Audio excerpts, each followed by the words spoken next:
Mal, ey. Hallo zum Töpferteil. Das da ist Töpfer. Und das haben wir gepostet und das kommt da unten an die Wand her. Und wir haben dort irgendwie noch Jingle dran, wo ich jetzt nicht weiss, was ich damit machen kann oder was für ein Problem das dort ist. Also nicht die weißen Punkte logischerweise, sondern das unten. Und heute kommt der Tommy mir helfen, wo ich keine Ahnung habe, ob er bereit ist, zum auch gefilmt zu werden. Darum weiss ich nicht, ob das ein Video nach dem nach oder Schluss hat. Was wir immer machen, was eine Idee ist, dass wir so wie so ein Sims machen. Sims können wir auch. Musst du sagen?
Yes, jetzt ist der fertig.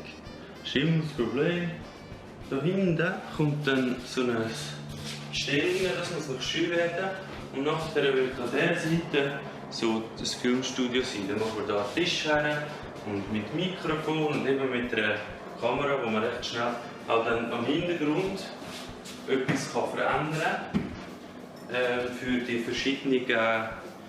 verschiedenen Studios in Art. Also wenn jetzt ich mit allerhand Glanerland etwas aufnehmen will, dann will ich vielleicht einen anderen Hintergrund, wenn ich mit dem Hobbykeller etwas aufnehmen will. Oder wenn zum Beispiel mal die Arena oder so kommt, dass die einen individuellen Hintergrund genau für sich haben, den sie immer umstellen können. Das ist die Idee von diesem Ecke.